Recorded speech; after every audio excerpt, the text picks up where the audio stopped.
पंडित जी ने मुझसे कहा था कि मुझे मानसिक रूप से तैयार होना पड़ेगा, लेकिन मुझे नहीं पता था कि मैं इस भयावह शक्ति के सामने कैसे टिक पाऊंगा। चंद्रिका के मोह का जादू इतना गहरा था कि मैंने खुद को उसके बिना अस्तित्वहीन महसूस करना शुरू कर दिया था। मेरे मन में लगातार द्वंद्व चल रहा था। एक ओर मुझे राधा और पंडित जयराम पर भरोसा था, पर दूसरी ओर चंद्रिका का आकर्षण मुझे कमजोर बना रहा था। मैं जानता था कि अगर मैंने एक बार भी हार मानी तो चंद्रिका मुझ पर हावी हो जाएगी। हर कदम जो मैं मंदिर की ओर बढ़ा रहा था वह मुझे और ज्यादा डरा रहा था। मुझे अपने शरीर में एक अजीब सी कंपी महसूस हो रही थी। मेरी आत्मा को जैसे किसी ने जकड़ रखा था। मैंने खुद से पूछा, क्या मैं ये कर पाऊंगा? क्या मैं चंद्रिका के जाल से मुक्त हो सकूंगा? लेकिन जवाब मिलना मुश्किल था। राधा और पंडित जयराम ने हवेली के पुराने मंदिर में सारी तैयारियां शुरू कर दी। मंदिर हवेली के सबसे पुराने हिस्से में था और वर्षों से बंद पड़ा था।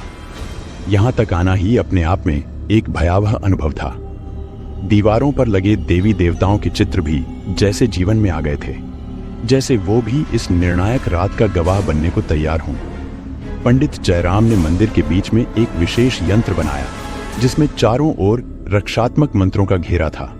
उन्होंने बताया कि इस घेरे के बाहर चंद्रिका की शक्ति पूरी तरह से काम नहीं कर सकेगी और अगर हम सफल हुए तो वह इस घेरे में प्रवेश नहीं कर पाएगी। राधा ने दीपक जलाया और पंडित जी ने तंत्र की पूजा शुरू की। वे मंत्रों का उच्चारण कर रहे थे जिनकी गूंज पूरे मंदिर में फैल रही थी। हवा में एक अलग सी थिरकन महसूस हो रही थी, जैसे कि यह पूजा चंद्रिका को खींच रही हो। मैं मंदिर के बीच में बैठा था, घबराहट से पसीने में डूबा हुआ, लेकिन पंडित जी और राधा की उपस्थिति से मुझे थोड़ी सांत्वना मिल रही थी। उनके विश्वास ने मुझे कुछ हिम्मत दी थी, लेकिन चंद्रिका के आक्रमण का डर मेरे दिल में छिपा हुआ था। जैसे ही तंत्र की पूजा चरम पर पहुंची, हवेली में अजीब घटनाएं होने लगी। पहले हल्की हल्की हवा चली, फिर धीरे धीरे वह तूफान में बदल गई। हवेली के चारों ओर भयंकर आंधी चलने लगी। बिजली की चमक ने आकाश को चीर दिया। हवा के साथ चीखने की आवाजें भी आने लगी, जो चंद्रिका की उपस्थिति का संकेत थी।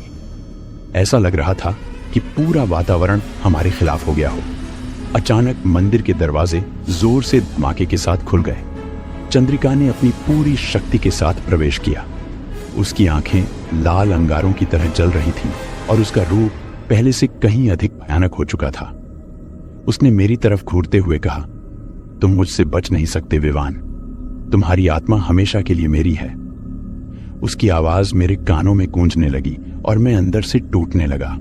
उसने अपने हाथों से हवेली की दीवारों को हिलाना शुरू कर दिया। बिजली के कड़कने से पूरा मंदिर थरथराने लगा। पंडित जयराम और राधा ने मंत्रों का उच्चारण तेज कर दिया, लेकिन चंद्रिका ने उन पर भी हमला करना शुरू कर दिया। वह हवा में तैरती हुई मेरी ओर बढ़ने लगी। उसकी आंखें मुझे जकड़ने की कोशिश कर रही थी। जब चंद्रिका पूरी तरह से मुझे अपनी गिरफ्त में लेने के लिए आगे बढ़ी, मैंने आखिरी कोशिश की। मुझे पंडित जयराम के बताए मंत्र याद आए। मैंने पूरी शक्ति से उन मंत्रों को दोहराना शुरू किया, जबकि मेरी आवाज कांप रही थी। जैसे जैसे मैंने मंत्रों का उच्चारण किया, एक अद्भुत शक्ति ने मुझे घेर लिया। चंद्रिका की आंखों में गुस्से की जगह धीरे धीरे भय दिखने लगा। उसकी शक्ति कमजोर पड़ने लगी। मंत्रों की गूंज से जैसे उसकी जादुई ताकतें टूटने लगी। उसकी सुंदरता अब एक भयानक रूप में बदलने लगी। उसका चेहरा विकृत हो गया, उसकी त्वचा सड़ने लगी और उसकी आंखों की रोशनी बुझने लगी। अब वह मोहक यक्षिणी नहीं थी, बल्कि एक भयानक श्रापित आत्मा थी जो अपनी ताकत खोने की कगार पर थी। चंद्रिका की चीखें हवेली में गूंजने लगी, लेकिन मैं मंत्र पढ़ना बंद नहीं कर सकता था। यह मेरी आखिरी उम्मीद थी। पंडित जी भी मंत्रों का उच्चारण तेजी से कर रहे थे और राधा मेरी मदद के लिए पूरे विश्वास से खड़ी थी। चंद्रिका की शक्ति अब पूरी तरह से टूट चुकी थी। उसकी आत्मा धीरे धीरे उस यंत्र के भीतर कैद होने लगी जिसे पंडित जयराम ने तैयार किया था। उसकी चीखें और भी जोरदार हो गईं और एक आखिरी झटके के साथ वह गायब हो गई। हवेली में शांति छा गई। चंद्रिका के गायब होते ही मैं थोड़ी देर के लिए राहत महसूस करने लगा था, लेकिन मुझे यह आभास था कि यह सब अब भी खत्म नहीं हुआ था। उसकी उपस्थिति अब भी हवेली में महसूस हो रही थी, जैसे कोई छाया पीछे रह गई हो। अचानक हवेली के दरवाजे और खिड़कियां फिर से जोर जोर से धमकने लगी। हवेली के चारों ओर एक अनजानी शक्ति मंडराने लगी और मुझे महसूस हुआ कि चंद्रिका अपनी आखिरी कोशिश करने वाली थी। मुझे याद आया कि पंडित जयराम ने कहा था कि श्राप को पूरी तरह से खत्म करने के लिए मुझे आखिरी बार अपनी आत्मा की पूरी शक्ति लगानी होगी। तभी अचानक चंद्रिका एक धुएं के रूप में प्रकट हुई। उसका चेहरा विकृत हो चुका था। उसकी आंखें अब पहले जैसी मोहक नहीं थीं, बल्कि गुस्से और हताशा से भरी थी। उसने मुझ पर हमला करने की आखिरी कोशिश की, लेकिन मैंने तुरंत मंत्रों का उच्चारण शुरू कर दिया। मंत्रों की शक्ति से उसे आगे बढ़ने में मुश्किल होने लगी। उसके चेहरे पर डर साफ झलक रहा था। जैसे जैसे मैंने मंत्र पढ़ा, उसकी शक्ति कम होती गई। मैंने महसूस किया कि यह उसका आखिरी प्रयास था और मुझे उसे रोकने के लिए अपनी पूरी शक्ति का इस्तेमाल करना था। चंद्रिका कमजोर होती चली गई। उसकी आक्रामकता खत्म होने लगी। मैं मंत्रों का उच्चारण करता रहा और धीरे धीरे चंद्रिका पूरी तरह से कमजोर पड़ने लगी। उसकी चीखें और आक्रमण धीरे धीरे कम होते जा रहे थे। हवेली के अंदर की ऊर्जा अब बदलने लगी थी। चंद्रिका के ऊपर अब मेरे मंत्रों का असर साफ दिख रहा था। वह मेरी ओर अंतिम बार देखती हुई कुछ कहने की कोशिश कर रही थी, लेकिन उसकी आवाज अब केवल एक हल्की फुसफुसाहट बनकर रह गई थी। यह स्पष्ट था कि उसकी शक्ति खत्म हो रही थी।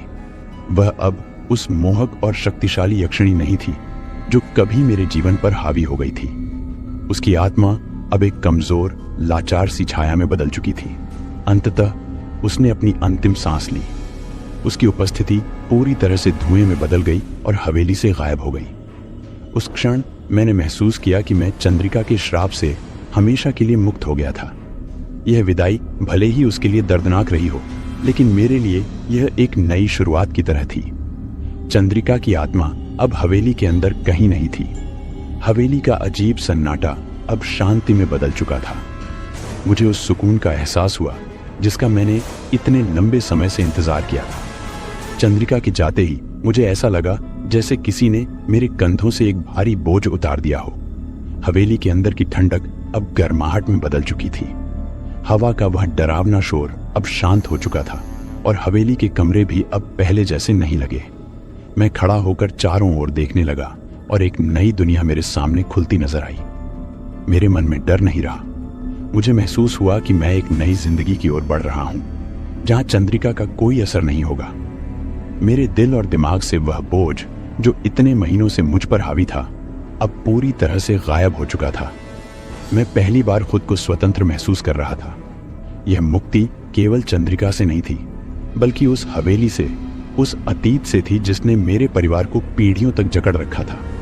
मैंने अपने आसपास देखा और हवेली में एक सुकून भरा माहौल था।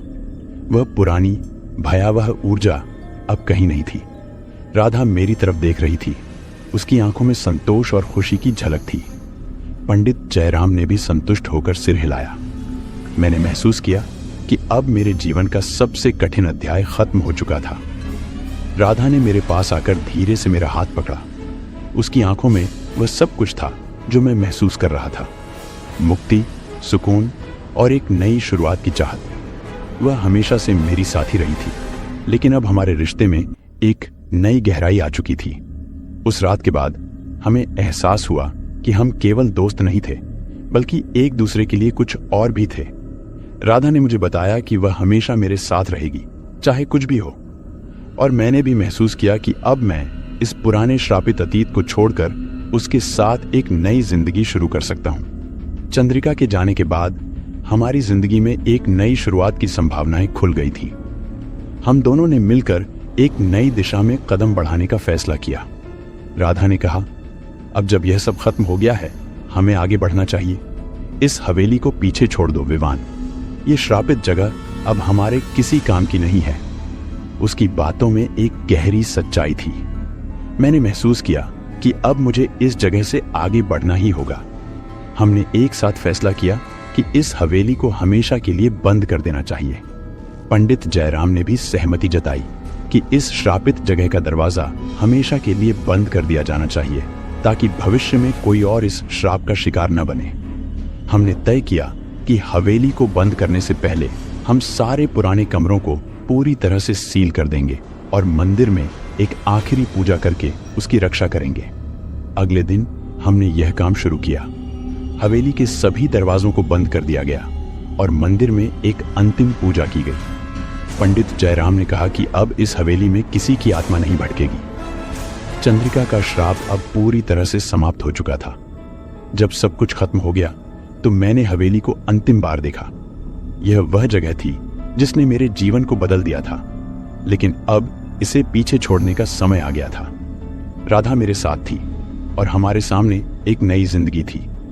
हम दोनों ने मिलकर हवेली के दरवाजे बंद किए और हमेशा के लिए वहां से चले गए। अब यह कहानी खत्म हो चुकी थी, श्राप का अंत हो चुका था और हम दोनों ने एक नई शुरुआत की ओर कदम बढ़ा दिया था। तो कैसी लगी आपको स्टोरी? अगर अच्छी लगी तो लाइक